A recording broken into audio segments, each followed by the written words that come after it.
Hey guys, it's Michael. I have a very important update for you on the second stimulus check and second stimulus package. In today's video, we're going to go over how the Federal Reserve officials don't like to get into political debates, which is why it can be a very bad sign when they do, and they just came out and spoke on the second stimulus check, direct payments, and the second stimulus package. Since there has been little congressional progress over a new stimulus package recently, Chicago Federal Reserve President Charles Evans told reporters the other day that partisan politics are a threat to the U.S. economy and not coming to an agreement presents a huge risk moving forward. Then we're going to go over how while the economy has been recovering in some areas, the problem is right now is that there are areas that are really struggling as well. And the Federal Reserve came out and explained that these areas that are struggling will hurt the entire economy if more stimulus isn't passed to help them. They said what we need to do in order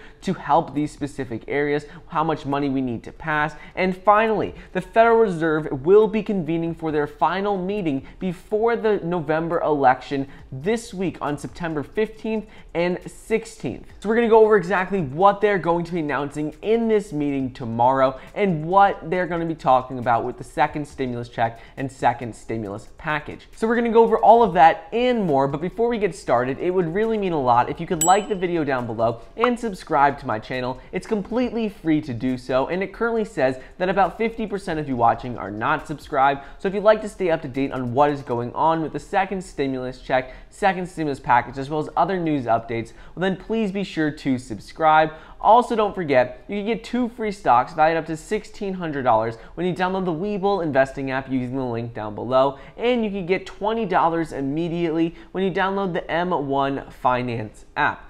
So, the Federal Reserve officials don't like to get involved in political debates and what's going on in Congress, which is why it can be a very bad sign when they do, and they just did come out and get involved. In normal times, central bankers in the Federal Reserve generally avoid making specific recommendations on specific spending, tax, and other policy matters handled by elected officials in Washington. However, the problem is right now these aren't ordinary times, and Federal Reserve Chairman Jerome Powell has continually said in recent months that he expects Congress will need to do more and pass more direct stimulus to compensate for income losses sustained by unemployed workers and revenue holes facing hard-hit businesses because of the pandemic. Jerome Powell said in an interview with National Public Radio a couple of days ago that we do think that it will get harder from here moving forward, and that Fed officials are eager for Congress and lawmakers to pass a second stimulus package for 2 specific reasons. The first reason is that limits of the Federal Reserve's tools have become very apparent, especially apparent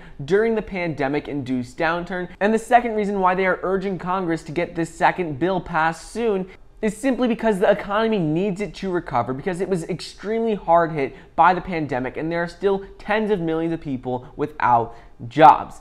Moving on, since there has been little congressional progress on a new financial stimulus package, Chicago Federal Reserve President Charles Evans came out and told reporters that partisan politics are a threat to the U.S. economy and not coming to an agreement presents a huge risk. That is going to be much worse if we don't come to an agreement. He explained how trouble is brewing with the expiration of these relief policies, and the longer we go since the unemployment benefits expired and since this first stimulus check, the $1,200 check, was passed, the worse things will get. He explained how a lack of action or inadequate one presents a very significant downside to the risk in the U.S. economy today. He explained how the economy has rebounded this summer and some of these gains were expected. But as of now, many officials are uneasy because more than 2 million Americans have permanently lost their jobs, and these numbers are likely to get even worse if more money isn't passed to help the businesses that employ them. Because if the businesses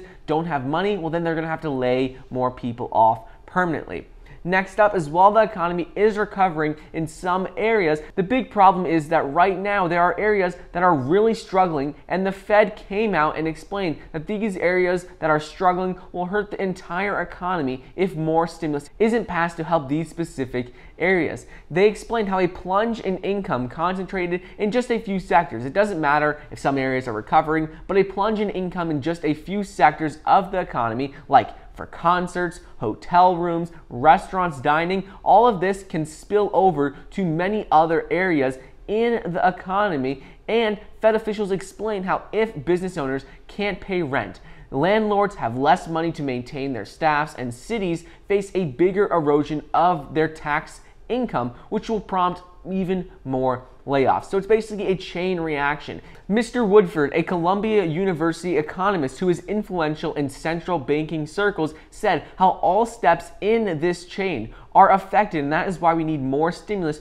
to help the areas that are struggling the most right now. He said that this is why the government spending, even if poorly targeted, even if it's a small bill, it's not targeted in the right areas, responds more directly to stopping the disruption of such flows of payments and is extremely helpful for the economy. He said some measure is better than nothing at all. In addition to him, the Atlanta Federal Reserve President Raphael Bostic goes on to explain how the biggest issue right now is that we've got a challenge in the sense that the recovery right now is happening in such an uneven way. He said that if you go to Home Depot or to a grocery store, things are flying off the shelves in those places. But if you think about the arts or hotels, restaurants, they are struggling significantly. So that is why we need to help out the economy, because if areas are struggling, then it just trickles down and hurts everyone else. And finally, Fed officials will be convening for their final meeting before November's election on September 15th and September